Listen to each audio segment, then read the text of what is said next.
बिस्मिल्लाहिर्रहमानिर्रहीम अस्सलाम वालेकुम। टुडे विद अज़मा बुखारी के आज के ब्लॉग के साथ हाज़िर खिदमत हूँ और था जिसका इंतज़ार वो शाहकार आ गया और वो है मुस्लिम लीग नून ने अपने उम्मीदवारान की जो पंजाब के 9 डिवीज़न्स हैं उनकी जो ऐलान कर दिया है और उसके ऊपर कुछ खुशी गमी गम टाइप की सूरत हाल है। बहुत सारी फ़ैसले जो हैं उनके ऊपर क्रिटिसिज्म हो रहा है, बहुत सारे फ़ैसले जो हैं उसके ऊपर खुशी का इज़हार हो रहा है। तो थोड़ा-सा हम उसके हवाले से जो है वो बात करेंगे और उसके बाद हमारे जो वसीम अकरम प्लस हैं, उनका एक नया कारनामा और उनकी एक नई तरक्की जो है वो सामने आई है। उसके बारे में भी यकीनन मैं आपको बताऊँगी और फिर जो है वो बल्ला फिर रह गया कल्ला और वो कल्ला ही रहना है, मैंने आपको पहले भी बताया हुआ है। और अब जो है वो बल्ले के बारे में नई इत्तलात आ रही हैं, नई चीज़ें आ रही हैं और जो वुकला हैं इसके पीटीआई के वो सुल्तान रही बने में अब ये नहीं होगा, अब हमें जीतने से नहीं कोई रोक पाएगा। तो उनकी ज़रा बड़कों-बड़कों के ऊपर थोड़ी-सी बात करेंगे हम।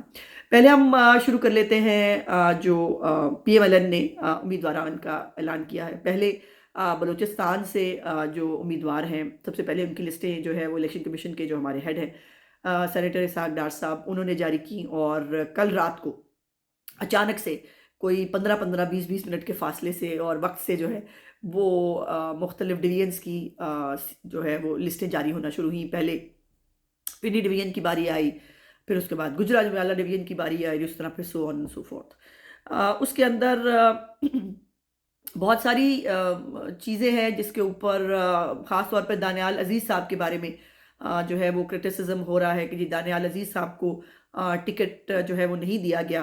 उसके साथ-साथ गुलाम सरवर साहब जो हैं उनके बारे में जो है वो लिस्ट में उनका वाला एनए जो है वो खाली छोड़ा गया है और भी कुछ बातें हो रही हैं। पहले मैं आपको थोड़ा-सा ये बताना चाहती हूँ कि देखिए हर पॉलिटिकल पार्टी इलेक्शन जीतने के लिए इलेक्शन लड़ती है और इस दफ़ा तो ख़ास तौर पर पीएमएलएन ने बहुत एक सिस्टमैटिकली बहुत साइंटिफिकली एक-एक सूबाई असम्बली का हल्का, एक-एक नेशनल असम्बली का हल्का, उसके ऊपर होमवर्क किया। उसके ऊपर मुख्तलिफ़ जो लोकल तरीक़ाकार हैं, लोकल ज़राए हैं, उनसे रिपोर्ट्स हासिल की गई। फिर कुछ जगहों पर तो ख़ामोशी से सर्वे भी हुए कि जिसके अंदर ये देखा गया कि कौन-सा उम्मीदवार इस हल्के में बेहतर हो सकता है। और बहुत सारी जो चीज़ें हैं, बहुत सारी रिपोर्ट्स पीएमएलएन के पास, लीडरशिप के पास मौजूद थी, जिसके ऊपर कुछ लोकल तनाज़े थे, जिसके ऊपर कुछ एमपीएज़, एमएनएज़ के बारे में लोकल जो लोग हैं, तंज़ीमें हैं, चेयरमैन्स हैं, जो लोकल बॉडीज़ के लोग होते हैं उनकी कुछ रिज़र्वेशंस थी कि इन एमपीए साहब का या इन एमएनए साहब का जो है वो रवैया दुरुस्त नहीं था और ये अवाम से राब्ता इनका बेहतर नहीं था, तो इनको टिकट नहीं मिलना चाहिए। सो उन तमाम चीज़ों को जो है वो मद्देनज़र रखते हुए पीएमएलएन ने अपने उम्मीदवारान का इंतखाब किया है। देखिए 100% तो इंसान होता है, गलती किसी से भी हो सकती है। 100% तो मैं नहीं कहती कि सभी फैसले दुरुस्त होंगे, लेकिन डिसिप्लिन यही है पार्टी का कि जब एक दफ़ा फैसला हो गया है, तो उसके ऊपर आमीन कही जानी चाहिए। और यकीनन पार्टी ने अपने पार्टी के मफ़ाद के लिए मुल्क के मफ़ाद के लिए क्योंकि हमें हुकूमत बनानी है इस दफ़ा इंशाअल्लाह ताला वज़ीर-ए-आज़म बनाना है चौथी दफ़ा मियाँ नवाज़ शरीफ साहब को और दोबारा प्रोजेक्ट इमरान खान टाइप का कोई और जो एडवेंचर है वो पाकिस्तान अफ़ोर्ड नहीं करता। पाकिस्तान के हालात ऐसे नहीं हैं कि पाकिस्तान को फिर किसी लौंडों-लपाड़ों के जो है वो खलंडरों के हवाले कर दिया जाए, तो वो नहीं हो सकता।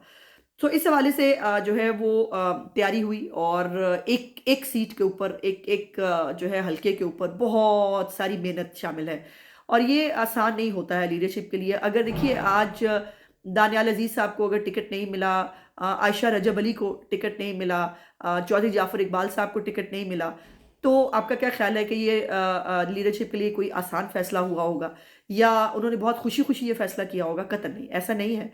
यकीनन ये बहुत भारी दिल के साथ इस तरह के ना चाहते हुए कुछ फ़ैसले जो है वो पार्टी क़यादत को करने पड़ते हैं और हमें आपको अंदाज़ा नहीं है कि कितना बर्डन होता है लीडरशिप के ऊपर, कितनी उनके ऊपर चारों तरफ से प्रेशर होते हैं, उनके ऊपर यलगार होती है, अब ये ग्रुप नहीं मान रहा, वो ग्रुप नहीं मान रहा, अब उसकी लड़ाई हो गई, अब इसको मनाना है, अब इसको बिठाना है।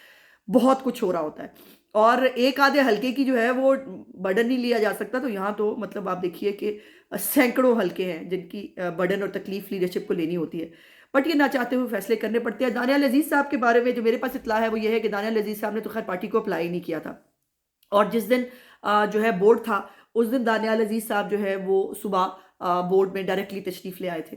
और फिर ये है कि उनके बारे में भी कुछ जो लोकल रिपोर्ट्स हैं वो शायद दुरुस्त नहीं थी, जिस वजह से उनको टिकट नहीं मिल सका। आयशा रजब जो है उनके रजब अली साहब के साथ मियाँ साहब का बहुत प्यार और उसका ताल्लुक है। फिर रजब भाई जो है उन्होंने बहुत बीमारी की हालत में जैसे आके मियाँ साहब को वोट डाला था, वो हमेशा उसका आज भी उसको याद करते हैं। और यही जो है वो इस बात की गुमाजी भी करता है कि पीएमएलएन ने उनको नज़रअंदाज नहीं किया था। फिर आयशा जो है वो बिल्कुल नॉन पॉलिटिकल थी उस वक़्त। आयशा को जो है वो मेंबर नेशनल असेंबली बनाया गया था रिज़र्व सीट के ऊपर। और जो चूँकि उनका बेटा 25 साल का उस वक़्त नहीं था, तो उनके देवर को फिर उनके ख़ानदानी सेटलमेंट के ज़रिए अली गौहर बलोच साहब को जो है वो उतारा गया था मैदान के अंदर। और अब भी पार्टी के पास ग़ालिबन यही इत्तलात थी कि अली गौहर बलोच साहब ने चूँकि 5 साल इस हल्के में एज़ एमएनए काम किया है, और उन्होंने अपने लिए अच्छी रूट्स डेवलप कर ली हैं, उन्होंने अपने लिए अच्छा जो है वो वहाँ काम किया है। तो अगर इन्हीं को दोबारा टिकट दिया जाए तो पार्टी ये सीट निकाल सकती है। इस हवाले से अली गौहर बलोच साहब को जो ये टिकट दिया गया, लेकिन उसके ऊपर मैं देख रही हूँ आयशा थोड़ी-सी यकीनन तकलीफ़ में होगी, इसमें कोई दूसरी राय नहीं है। लेकिन आयशा को ये बात समझनी चाहिए कि पार्टियों में एक आधी दफ़ा अगर टिकट नहीं भी मिलता तो कोई ख़ास उसको पार्टी की तमाम तर जो इज़्ज़त पार्टी ने आयशा को भी दी, उसको तो नज़रअंदाज आयशा नहीं कर सकती ना। ये बात तो फैक्ट है कि आयशा को बिल्कुल घर से जो है वो उठाकर 5 साल एमएनए बनाया गया, यकीनन रजब रजब भाई की जो है कुर्बानियों की वजह से ही। और लेकिन दानियाल अजीज़ साहब ने भी और आयशा ने भी आज़ाद इलेक्शन लड़ने का जो है वो फ़ैसला किया है। अ, मुझे ये फ़ैसला दुरुस्त नहीं लगता, क्योंकि इससे जो बलोच फैमिली है उसके टिकट अगर उसके डिवाइड होंगे वोट्स, तो फिर वो ना जीतेंगे ना जीतने देगा वाला मामला होगा। आयशा जीत तो नहीं पाएँगी, लेकिन यकीनन उससे पार्टी को नुकसान हो सकता है। लेकिन दूसरी तरफ जाफ़र इकबाल साहब भी हैं। चौधरी जाफ़र इकबाल साहब पुराने पार्लियामेंटेरियन हैं, बहुत शरीफ़-उन-नफ़्स आदमी हैं, बहुत का पार्टी के लिए काम किया उन्होंने। उनके बारे में भी अगर रिपोर्ट्स अच्छी नहीं थी कि वो सीट नहीं निकाल पाएँगे, हमें किसी और को मौका देना चाहिए। तो उनके ज़र्फ़ का देखिए आलम यह है कि उन्होंने कहा कि ये मुस्लिम लीग नून का उम्मीदवार है जिसको मेरी जगह पे पार्टी ने टिकट दिया और मैं इसको जितवाऊँगा। तो ये है एक पार्टी के कमिटेड वर्कर की जो है वो बात। और ये मुश्किल होता है, मैं ये नहीं कह रही कि ये एक बड़ा आसान काम होता है, मुश्किल होता है, लेकिन करना पड़ता है। पार्टियों के लिए ये डिसिप्लिन के लिए ये करना पड़ता है।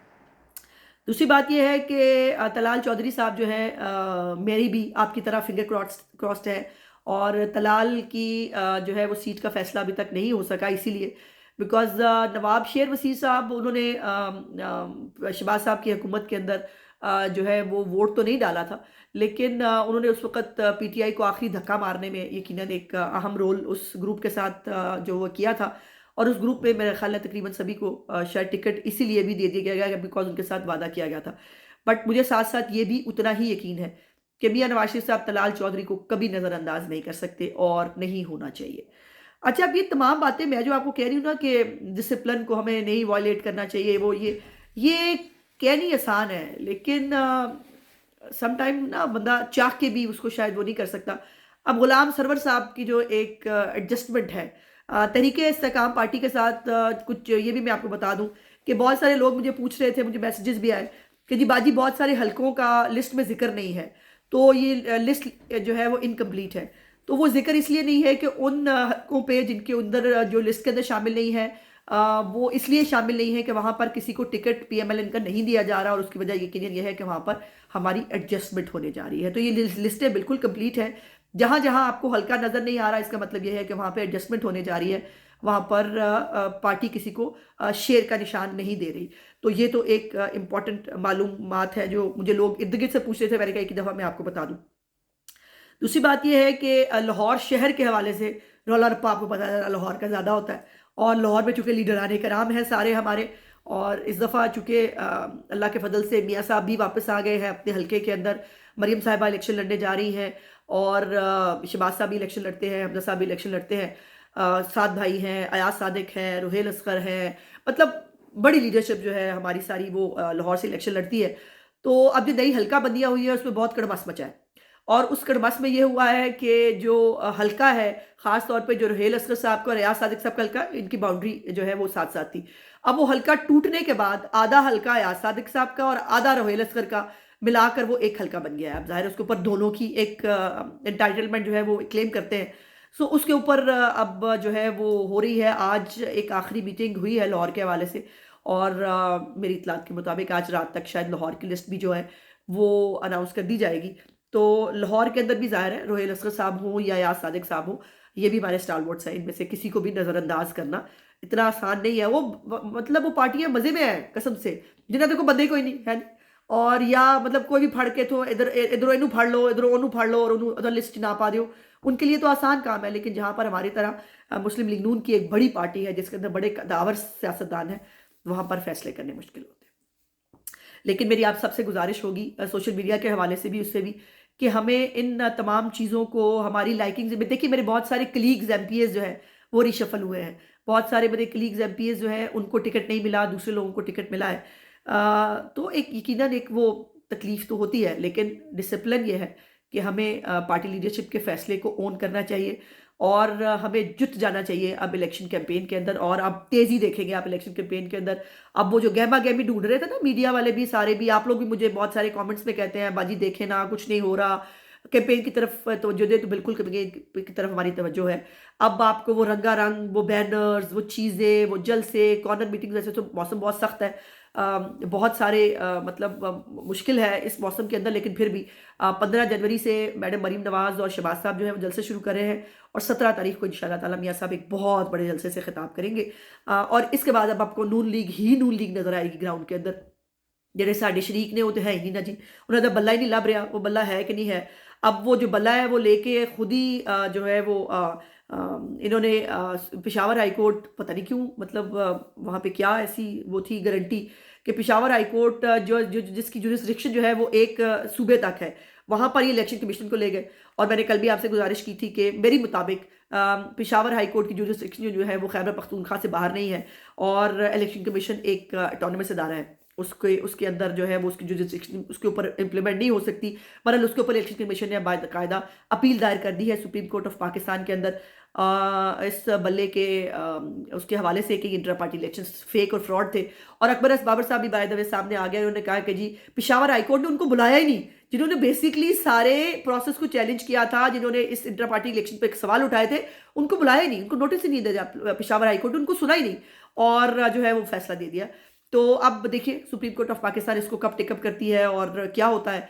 और दूसरी तरफ जो हाइपर एक्टिव हुए हुए हैं पीटीआई के वकील, उन्होंने तौहीन अदालत जो है वो फाइल कर दी है इलेक्शन कमीशन के खिलाफ। पहले तो मेरी इत्तलात के मुताबिक अभी तक पेशावर हाई कोर्ट ने अपना तफसीली फैसला जो है वो जारी नहीं किया, और वह तफसीली फैसले के बगैर जो है इलेक्शन कमीशन के पास जब वो फैसला पहुंचा ही नहीं है तो वो क्या इंप्लीमेंट करेंगे उसको। बहरहाल उन्होंने फैसले के अंदर कहा था 15 मिनट के अंदर अंदर ये कर दे, जैसे मतलब ये कोई पेशावर का कोई लोकल अदारा था जिसको आप हुक्म दे रहे थे।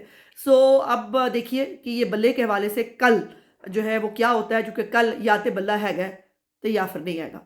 पर बल्ला होवे या ना होवे हमें इससे कोई फर्क नहीं पड़ता। हम बल्ले का भी मुकाबला करने के लिए उसी तरह तैयार है जितना बगैर बल्ले के लवारसीन का मुकाबला करने के लिए तैयार है।